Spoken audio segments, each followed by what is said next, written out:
Bismillahirrahmanirrahim. Assalamualaikum warahmatullahi wabarakatuh. Alhamdulillah alladzi bi ni'matihi tatimmu shalihat. Wa asyhadu an la ilaha illallah wahdahu la syarika lahu wa asyhadu anna Muhammadan abduhu wa rasuluhu la nabiyya wa rasula ba'dahu. Allahumma shalli wa sallim ala sayyidina wa maulana Muhammadin wa ala alihi wa sahbihi ajma'in wa man tabi'ahu ila yaumil din. وقال تعالى في كلامه الكريم: أعوذ بالله من الشيطان الرجيم. نحن خلقناكم فلولا تصدقون أفرأيتم ما تمنون أأنتم تخلقونه أم نحن الخالقون نحن قدرنا بينكم الموت وما نحن بمسبوقين. صدق الله العظيم. وقال حبيبنا رسول الله صلى الله عليه وسلم: "Anshu'ai ajaban al-amri."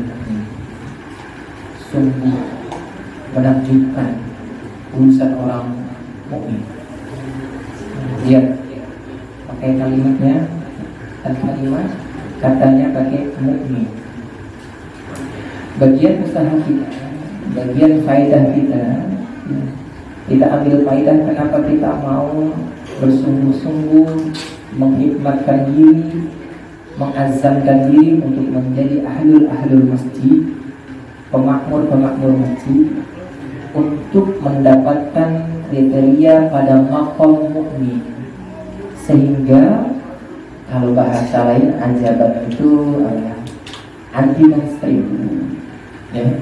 Maka saya bilang seorang mukmin itu dia adalah orang yang menyempurnakan doanya dengan ikhtiar. Itu apa bedanya orang yang menyempurnakan ikhtiar dengan doa? Beda. Lihat ulama terdahulu, mereka pedagang tapi jadi ahli fikih.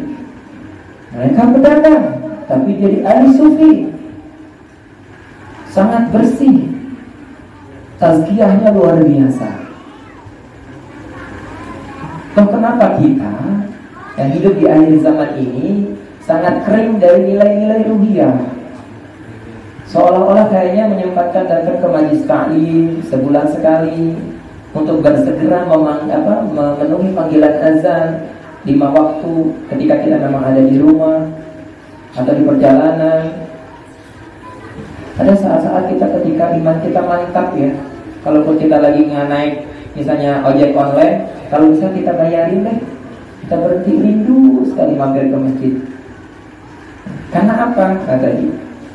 Yang keempat adalah cinta, ya, karena cinta, ya, karena cinta.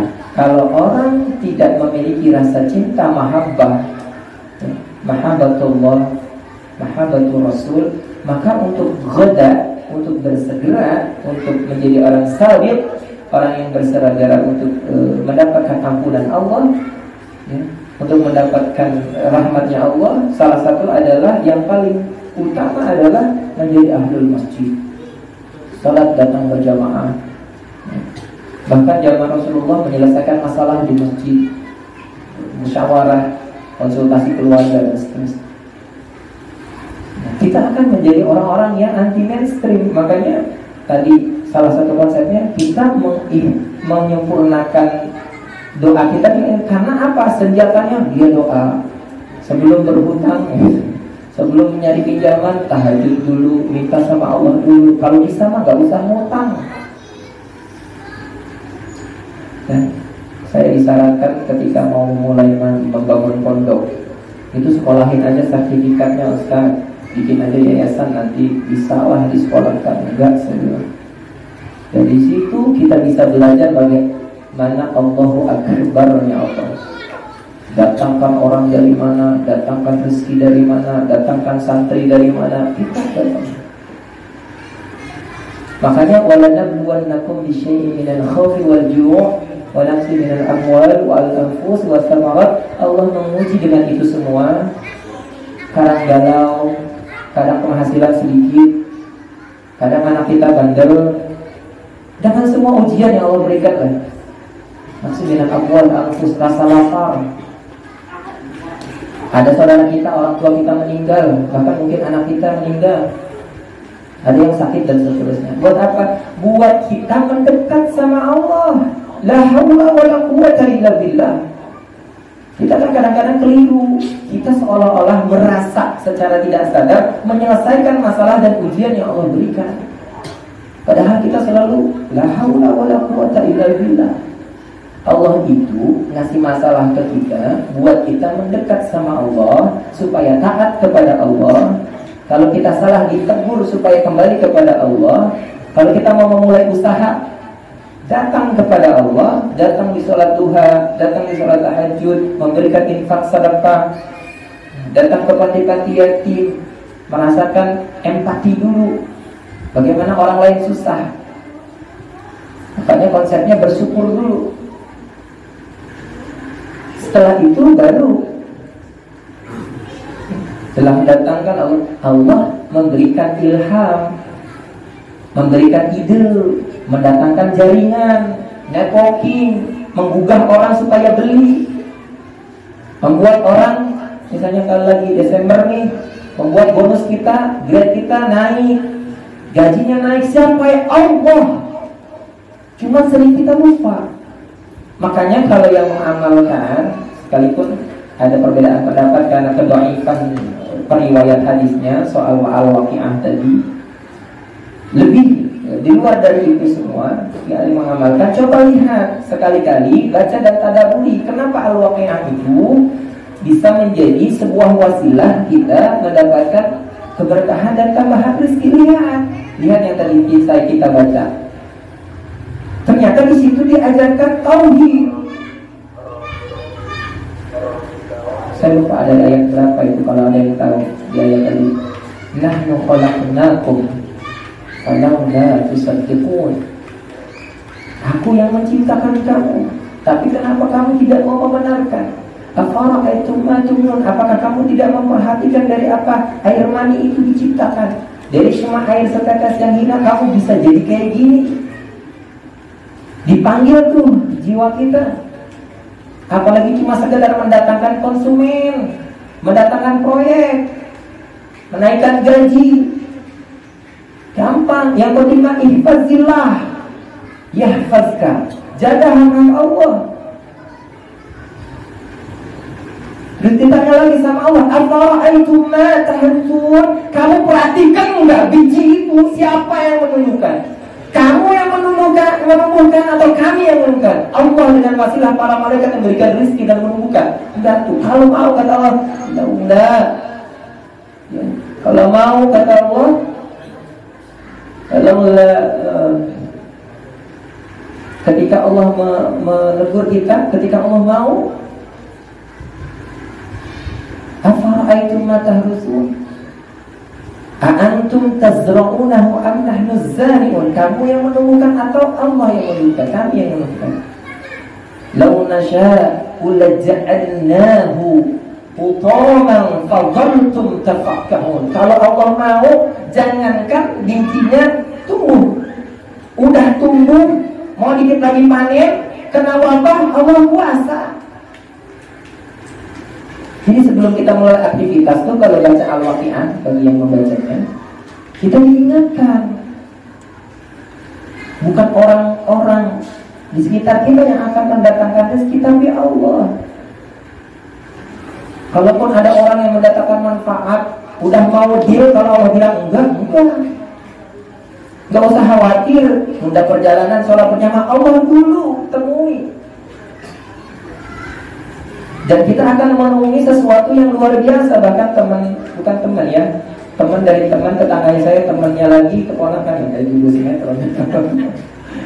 Itu sampai dia mau pertemuan bisnis dari 3 kota yang harus dia temui, hari itu dikumpulkan oleh Allah.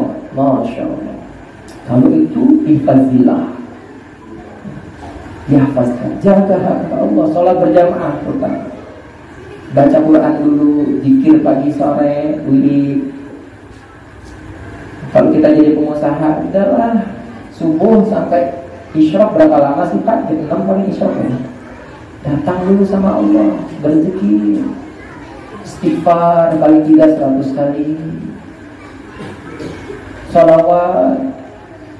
Nah, kita ini mau dapat syafaat Nabi, sholawatnya masih pelit. Sholawat itu baik. Yang kedua maknanya, ketika Allah tanya lagi, afara'aitumul ma'a alladzi tashrabun, kamu perhatikan nggak apa air itu yang aku kasih itu, yang kamu minum? Lau nasya'u ja'alnahu ujajan laula tashkurun. Falaula tashkurun. Kalau Allah mau, Allah bikin air hujan itu asin, air sumur kamu asin. Bahkan saat itu akidah Pak, tauhid. Kalau Allah mau, ya. Makanya ayat ini juga sekaligus teguran. Jangan maksiat kamu. Kalau punya duit sedikit mau selingkuh. Allah kuasa narik usaha kamu. Allah kuasa mem-PHK kamu. Allah kuasa mencerai-beraikan pernikahan kamu. Kamu luntang-lantung. Harta itu milik Allah. Afara'aitum alladzi tashrabun. Tanya lagi sama Allah. Afara'aitumun nar allati turun. Menarik ini. Kamu perhatiin nggak apa api itu? Bagaimana api itu jadikan? Allah tidak menjawab, beda dengan yang lain. Kalau tadi afara'aitumul ma'a alladzi tashrabun a antum anzaltumuhu minal muzni, dari awal itu Allah yang menurunkan atau kalian yang menurunkan? Tapi ketika bicara api, Allah jawabnya dengan kayu. Nahnu ja'alnaha tadhkiratan wa mata'an lil muqwin. Afara'aytumun nar allati turun a antum ansha'tum syajarataha. Syajarah apa Pak? Pohon. Maka di surat Al-Baqarah ya, ketika cerita Nabi Adam, wala taqrabuha syajarah, ya kan? Wa qulna ya Adam uskun anta wa zawjuka al-jannata wa kula minha ragadan wa haitsu syi'tuma wa la taqrabu hadhihi syajarah. Pohon. Tapi saya nggak ingin menafsirkan karena panjang lagi. Ini menunjukkan salah satunya adalah banyak sumber energi itu dari pohon, batu bara, minyak bumi, mineral dan seterusnya. Dan banyak penghasilan itu yang berhubungan dengan bukan hanya dengan perkebunan. Tadi kan Allah bicara bibit, perkebunan, terus bicara tadi air, kemudian api. Nah itu ayat-ayat tauhid. Sehingga harus makanya ketika Ibnu Qayyim al-Jauziyah rahimahullah mengatakan bahwa kalau saja kita sebagai mukmin mau saja sedikit bertafakur, mau berpikir bagaimana Allah setiap hari, setiap saat mengurus dan mencukupi kita, seharusnya ini memang bahasanya kalau anak sekarang mungkin katanya agak lebay. Tapi Ibnu Qayyim al-Jauziyah mengatakan kalian akan meleleh hati kalian itu karena jatuh cinta kepada Allah. Masya Allah, bagaimana tidak?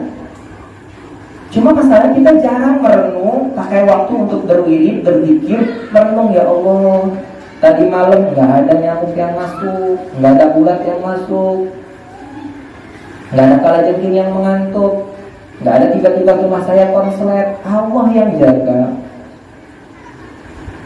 Allah datangkan rezeki Pak. Wallahi ada orang yang jungkir balik cari kerja nggak dapat. Orang bisnis juga nggak gol-gol. Siapa yang mengatakan? Allah. Makanya di surat Al-Qur'an, jangan maksiat. Bolak-baliknya itu Allah. Oh Pak, tapi ada orang yang kayaknya bandel tapi usahanya lancar terus, karir dan kerjanya lancar. Itu mah sedang ditinggalkan oleh Allah Subhanahu wa ta'ala. Ditinggalin, lagi dicuekin. Dan kita mau seperti itu. Makanya tadi kembali cinta. Makanya Subban, kenal Pak Subban? Sering kan kita dengar sahabat Subban ya? Itu kenapa? Karena cinta. Karena pas Subban ketika rumahnya, ketika dia menghadapi azal terakhir, ketika diceritakan istrinya kepada Rasulullah dan ditakwilkan oleh Rasulullah, bukan ditakwil ya, Rasulullah itu ya wahyu. Apa yang dialami oleh Subban itu diberikan informasinya melalui malaikat. Ketika Subban berkata, sekiranya lebih jauh, sekiranya yang baru, sekiranya semuanya. Saya pernah cerita di sini ya. Subban mah udah lupa. Udah lupa ya. Subban itu kenapa? Sahabat Rasul yang sampai kalau sholat subuh kira-kira jam 4, dia jam 2 harus sudah jalan, Pak. Kalau kita jalan kaki kira-kira dari mana ke mana, Pak? Dari sini ada ke Johor? Hah? Ya anggaplah dari sini ke Kosambi, Pak, jarak ke masjid segitu, jalan kaki. Subban bilang seandainya lebih jauh. Karena kenapa? Ketika malaikat datang menghampiri ketika safaratul maut, menunjukkan balasan-balasan amalnya, Subban melihat dan menyesal. Segitu menyesal. Kenapa? Karena cinta. Selain memang karena kalau orang udah akhir hayat memang seperti itu. Bahkan nanti di akhirat semua orang menyesal, Pak. La uqsimu biyaumil qiyamah wa la uqsimu bin nafsil lawwamah. Semua lawamah. Kalau nanti kiamat semua menyesal. Bahkan yang soleh menyesal. Kayak Subban tadi menyesal. Kenapa amalnya nggak lebih banyak? Kita yang sekarang ini banyak waktu-waktu luang tapi nggak mengerjakan amal soleh menyesal. Aduh, kemarin kenapa saya lebih banyak baca status orang? Kalau baca Quran mungkin dapat 1 halaman. Ya, Aisyah, stacking mantan. Ya. Awal-awalnya, waduh, ini ada artikel bagus nih, artikel bagus. Itu setan, Pak. Setan itu. Awalnya baca artikel, tapi kalau sudah lalai, apalagi meninggalkan hal-hal yang utama, bagi para ulama itu maksiat, Pak. Dan kita kalau kita mau naik grade jadi seorang mukmin tadi, kenapa? Enak ibu bapak, jadi orang mukmin itu enak. Kenapa? Anti mainstream. Orang kalau nggak mukmin, dia lebih takut corona dan memborong apa? Memborong masker, memborong mie, gitu ya. Kalau orang jadi ingat harus mie saya. Kalau seorang mukmin anti mainstream gak gitu, dia lebih takut ketika dia nggak pantas ditolong oleh Allah. Kenapa? Konkretnya seperti apa? Kalau dia lagi maksiat, Pak, wallahi kalau corona sekarang katanya ada di Jakarta, dia heboh. Kalau Allah mau, lau nasya, tadi kan makanya kalimatnya. Kalau Allah mau, Allah datangkan ke sini. Berapa susahnya Pak nempel di agramas? Ya kan? Iya. Apa susahnya? Masya Allah. Makanya tadi kata Ibnu Qayyim, jatuh cinta kita kalau perhatikan dan menghubungkan segala sesuatunya pada Allah. Jatuh cinta. Kita kalau muhasabah diingetin jasa orang tua aja meleleh. Kenapa kok kita diingatkan sama Allah nggak meleleh? Nggak lebay, Pak. Nangis mengingat atas jasa Allah itu nggak lebay. Datang di malam hari. Kalau bisa sebelum subuh orang datang, kita datang. Ya Allah, tahajud. Tapi jangan tahajud modus. Lalu bilang kita biasanya jadi gimana? Itu ada seorang tokoh agama modus tahajud di masjid, tapi kedapatan dan keciduk berzina dengan tetangganya. Pamit sama istrinya, pada Allah suaminya lagi keluar kota ke Jepang. Ya tapi ibu-ibu jangan kalau bapaknya pamit tahajud mana kayak ustadz modus, jangan. Tapi itu jadi pelajarannya tadi yang kita sudah bahas, bahwa seorang mukmin sekalipun kalau tidak bisa menjaga pandangan terhadap tetangga, gitu ya, terhadap tetangga medsosnya, itu bisa terjebak dalam sesuatu perbuatan yang keji. Nah kembali lagi kepada tadi, kita mengharap langkah kita ke masjid, Pak, langkah wajib. Barang siapa, kata Rasulullah SAW, barang siapa yang menyempurnakan wudunya dari rumah, niatkanlah Allah, mau merubah hidupnya, mau pengen ridha Allah, mau ketenangan, mau kesakinahan, terus dia melangkah, maka setiap langkah pertamanya, langkah selanjutnya menjadi ampunan dosa dan pengangkat derajat. Memang bapak mau, ibu mau hidupnya gitu-gitu aja, merasa gampang, hambar, masak, nyuci piring, ngurus anak, selesai. Bapak-bapak kerja, keluar rumah, tidur, main medsos, selesai. Mau tiba-tiba datang waktu mati, datang. Khudu zinatakum inda kulli masjid. pakai zinatakum, pakai apa perhiasan-perhiasannya, ya, pernak-perniknya. Ya, kalau nanti ketemu sama siapa? Sini Faisal atau siapapun tiba-tiba pakai sorban, itu bukan sedang ria, tapi menjalankan perintah Allah. Kalau datang ke masjid, Pak, pakai pakaian terbaik, pakai wangi-wangian. Nah, jadi tadi kembali, kalau kita mau ajaban li amril mu'min, ya, inna amrahu kullahu khair, kata Rasulullah SAW. Sebab apa? Setiap urusannya tuh jadi baik. Hadis ini hafal ya? Udah sering dengar paling enggak? Ya enggak? Ya, sering dengar ya? Ada yang mau ngaji deh ya? Ya. Jadi setiap urusannya baik.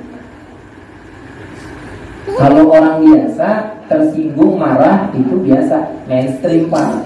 Kalau orang mungkin anti mainstream, memaafkan. Memang kadang-kadang mungkin orang kebanyakan menganggapnya aneh. Maneh namanya, habis dicaci maki kalahkah masihan sayur. Pak, rumit gak Pak? Kayaknya bukan orang Sunda Pak. Orang Jawa ya Pak ya? Habis dicaci maki, dia malah ngasih sayur. Karena budaya ngasih sayur itu di tetangga udah jarang ya Pak ya. Kang Herman suka ngasih sayur. Nah, mau masuk surga gak? Besok masak sayur yang banyak, ya namanya. Banyakin kuahnya kata Rasul. Ini sunnah-sunnah yang enteng itu karena banyak dilupakan.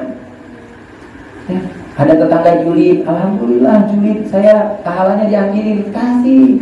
Beli sate 20 tusuk, buat anak 10 tusuk, kasih dia 10 tusuk. Lama-lama malu Pak.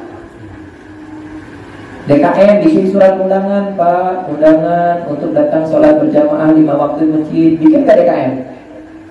Aduh bikin. Kasih Indomie 5 bungkus. Iya. DKM itu bukan cuma menyerahkan, itu ya, memberikan pencerahan lewat ceramah, tapi berinovasi. Bahkan sebagian ulama mengatakan bahwa ada jatah zakat untuk siapa? Mu'alaf. Orang-orang yang belum mau ke masjid itu harus dibujuk, termasuk mu'alaf juga. Beneran Pak, bukan saya nggak bodoh, bukan. Karena untuk membujuk hatinya, kasih hadiah kain sama songkok, sarung sama peci, kasih gamis yang bagus. Kalau DKM nggak ada anggaran, Bapak secara pribadi, siapa teman Bapak yang mau diajak ke surga, kasih Pak. Sama tetangga jadi rukun.